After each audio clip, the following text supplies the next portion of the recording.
October 10th, 1274. The court is abuzz with whispers of treachery and deceit.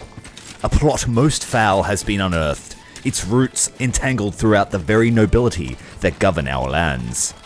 The Baron, once a trusted lord, stands accused of treason against the crown. His men, a band of cutthroats and thieves, have been apprehended following a brazen attempt to plunder the king's treasury wagon. Under the skillful questioning of the king's advisors, the captured bandits have confessed their crimes, their words painting a portrait of betrayal that runs deeper than any could have imagined. The Baron, it seems, has been siphoning the wealth of the countryside on a scale unimaginable, bleeding the kingdom dry to serve his own dark aspirations. The king, righteous in his fury, has decreed that the Baron be stripped of his titles and brought forth to face royal justice.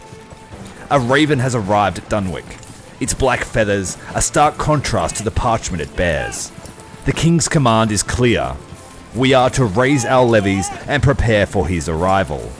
In one season's time, when the frost lifts, the royal host will reach our gates. Then we shall march as one to the Baron's keep. In recognition of the gravity of our cause and the peril that threatens the realm, I have been named Warden of Justice. This time-honoured position, granted only during times of great strife, is a mantle that grants its bearer the authority to act with the full power of the king's will. As I sit in the quiet of my study, the weight of my new title rests upon my shoulders. A thought nags at the edge of my mind. Surely the Baron, for all of his treachery, is not a threat so dire as to necessitate the full might of the king's wrath, not to mention the invocation of the Warden of Justice. It is a heavy response, one that speaks of dangers unseen and plots whispered in the darkest of corners. While it is not my place to question the wisdom of my liege, I cannot help but feel a stirring of doubt. To marshal such forces, to stir the heart of Dunwick into the tumult of war, could it be that there is more at play than we have been led to believe? Is the Baron's influence more insidious than his visible crimes would suggest? The air is thick with purpose as Dunwick's sons and daughters ready themselves for the task ahead. The forges roar to life, given grim purpose as a shadow is cast upon the land. Swords are sharpened, shields are reinforced, and hearts are steeled against the coming storm. We train, we plan, and we wait. The Baron's Keep, a fortress of stone and treachery, will soon feel the wrath of a kingdom wronged. The king, with Dunwick's levies at his side, will lead the charge to quell the Baron's insurrection. It is a war not of conquest, but of justice. We shall silence the threat of his bloodline, ensuring that peace may once again flourish in the shadow of our banners. Alred of Dunwick, Lord and Warden of Justice, in service to King and Kingdom. Welcome back, dear friends, to Manor Lords. And this is shaping up to be an epic climax to my time playing the early access of Manor Lords. I've had a fantastic time. As you saw just a moment ago, we travelled to the town of Huonville to collect the local garrison. You would have seen the forest fort that we built off camera. Our mission today is to follow the king's orders, head out, collect all of our levies. We have 2/3 of them here, so we're going to station them up inside the city for the night, while I head a short distance down the road to the town of Rokeby to collect the other retinue that are stationed there protecting the town. And once we've collected them, they will march with me up further to the forest fort and town of Thornwick. Here is that river that Lord Alred hates. But his mission is dire. The king is on his way to the lands of Dunwick, and he's going to help us deal with the Baron. But we just have to wait until the end of winter, when the spring campaign will start. So this is the Rokeby garrison. They're quite a large retinue. 24 men stationed here to defend quite a large town now. If you watched the last episode, you would have seen us expanding and getting ready for that fort. It is a rainy morning, early before dawn, and we are on our way to Thornwick. This one is a bit of a hike, and I've asked the men to move on ahead. One last look there at the town of Rokeby. The men are moving ahead. They're going to cross into the Baron's lands, see if they can spot anything. They are drenched to the bone. They will probably have to oil their plate after this march. The open fields before we approach the forests of Thornwick. There is a bit of traffic on the road this morning. It has been very peaceful for the last year or so. And while we've always been suspicious of the Baron and his motives, and we do have a personal grudge to bear, it is surprising to find out that the Baron has had such a reach, such nefarious plans. How he could cross the king like that, I just don't understand. That is a good way to get crushed under the boot of the royal army. And if you think that our army is impressive, wait until you see the king's retinue. The king's retinue is famed for its fighting skill and its perseverance. Here we are coming up the road to Thornwick. You can see the lookout tower, which we've placed there to keep the town safe, and the entrance to the fort nestled there behind the brush. We will take the entrance to the fort and muster up the retinue that's stationed there. There is also a unit of mercenaries that live within the town, and we keep them on the payroll. We sent word that they needed to be ready, so we'll head to their muster point, which is the church. Good morning, good sirs. I hope you are ready for a march. We're going to go and grab the militia unit, the mercenary unit. They're mercenaries in name only. They have served with us faithfully for over a decade. They were initially stationed in our home province. They were mustered up from the riffraff that lived in the region, recognizing the strength of character that Lord Alred has. And here are the mercenaries. And so it's time to head to Dunwick. We have mustered up all the forces that are available without levying every single man. Should get there before nightfall.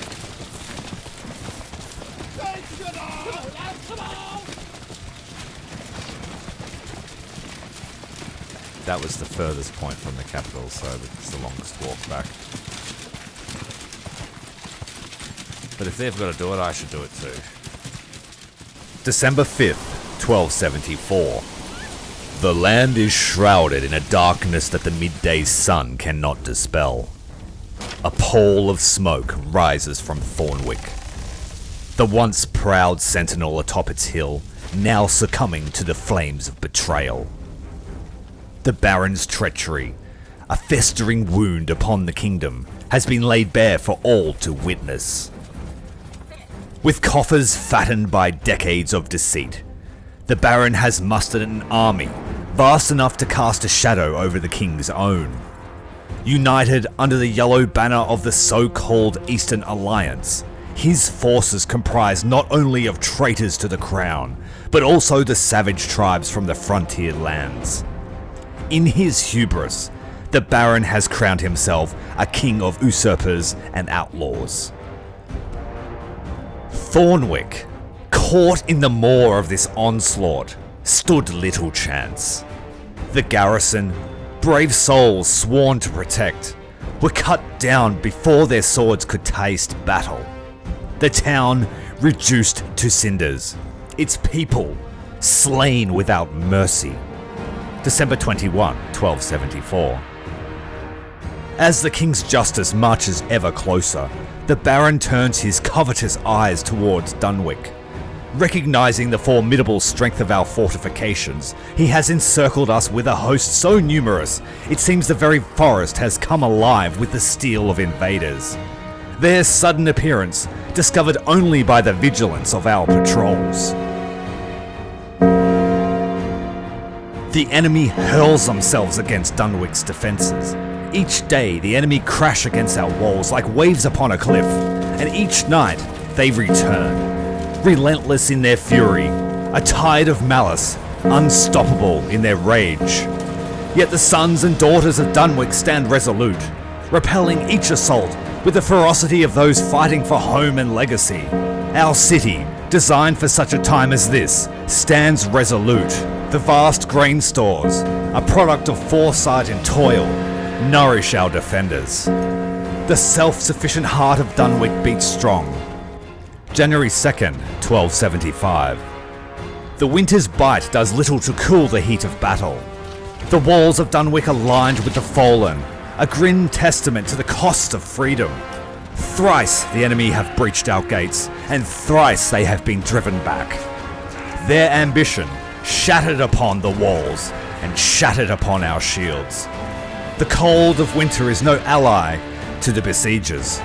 They suffer grievous losses with each failed assault, and thus hope flickers within our hearts. The king's arrival draws near, and with him, the promise of retribution. The Baron's days are numbered, his dreams of power soon to be extinguished. Dunwick shall endure, its people unbroken, its will indomitable. Alred of Dunwick, Warden of Justice, Shepherd of the Besieged. Come on, you apes. Do you want to live forever? If you're enjoying the tale of Dunwick, make sure to share this with your friends. Hit like, hit subscribe, and I'll keep making more like it.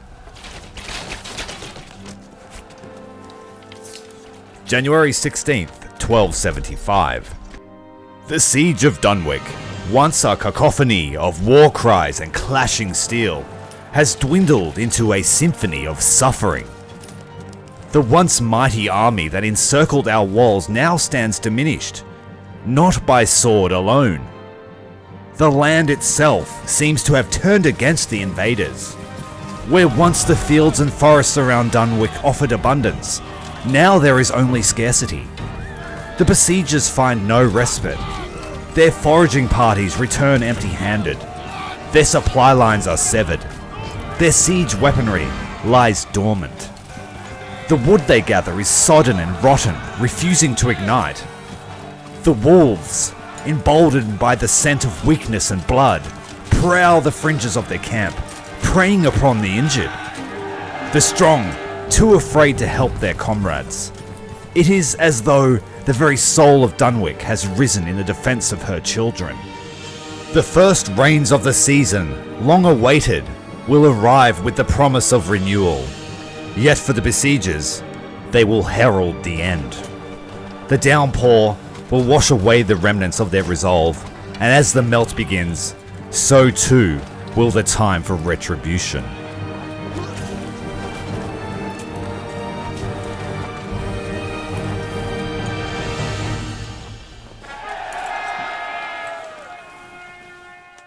February 28, 1275. The King's army, a host of justice, appears on the horizon, bringing with them the rainstorms of a new year. But joy turns to mourning as word spreads that our liege has fallen. Struck down by an errant arrow in a skirmish en route, the crown now rests upon the brow of an infant, and the kingdom looks to the Queen's regency for guidance. In this hour of uncertainty, I, Lord Alred, Warden of Justice, find myself vested with absolute authority. The King's army, now under my command, stands ready to extinguish the Baron's rebellion. The siege, which has exacted such a heavy toll on the enemy, has left them fractured, their will to fight shattered. The Baron's forces, once a tide of malice, now scatter like leaves in the wind. The task that lies before us is clear. We must pursue the remnants of this treacherous host, hunt them down, and ensure that the Baron's threat is quelled once and for all. The Eastern Alliance will not last another season. As the Warden of Justice, I swear upon the memory of our fallen king and the future of our realm that I shall not rest until peace is restored. The Baron will be brought to answer for his crimes, and the lands of Dunwick shall know security once more. Alred of Dunwick, Lord Commander and Warden of Justice, bearer of the King's will. As the dust of the siege settled, Lord Alred, Warden of Justice, mustered the royal army for a campaign that would echo throughout the land's history. Mercy was offered to those who would lay down their arms and submit to the Warden's judgment, a mercy that many embraced, weary of conflict and betrayal. The forest of Walbrand was once a tranquil haven, and it became the stage for a relentless hunt. Through the dense foliage and the shadowed glens, the royal army pursued the remnants of the Baron's forces for weeks. The trees which had once whispered of peace, now filled with the march of soldiers and the cries of the fallen.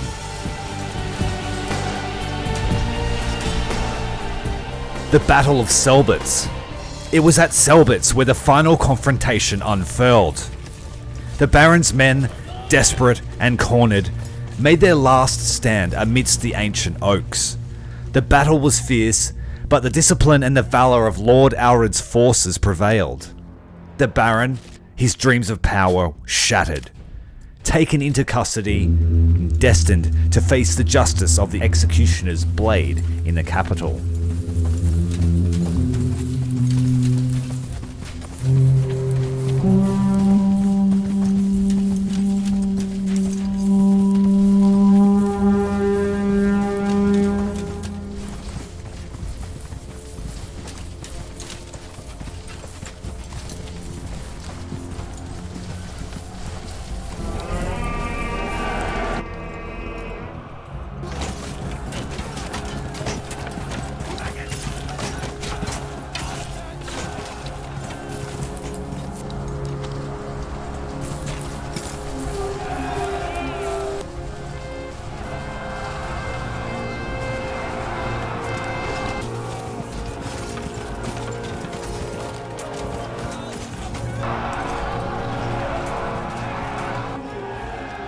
The Baron's threat has been extinguished, but with the death of the king, the land remains in a state of strife. Lord Alred's title as Warden of Justice was decreed to remain until the young prince could assume the crown. Under his benevolent gaze, Dunwick flourished, growing into a formidable fortress city that guarded the kingdom's flank. In time, it became the seat of power for the Warden's title, the city's boundaries expanding to encompass the town of Rokeby. Thornwick, reborn from the ashes of tragedy, erected a memorial to honour those lost.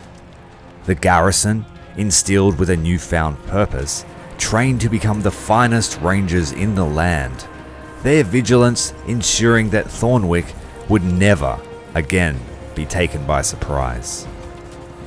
In his later years, Lord Alred would find solace in Huonville, longing for a small slice of the peace he had fought so fiercely to secure.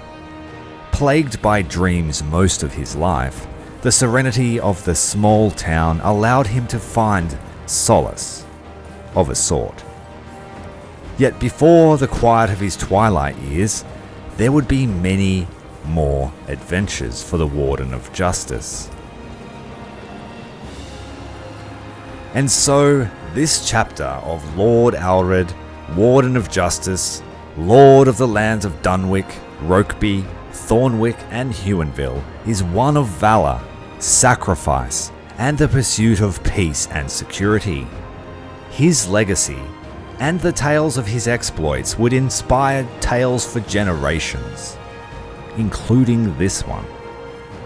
One of many stories that I'm sure will be born in the imagination of players when they too gain access to this fantastic title. Let me know what you think down below. What was your favourite moment of the campaign? Don't let the tales end there though. Check out some of my other narrative Let's Plays and enjoy a slice of imagination. I am Commander Tyrael. Thank you for watching.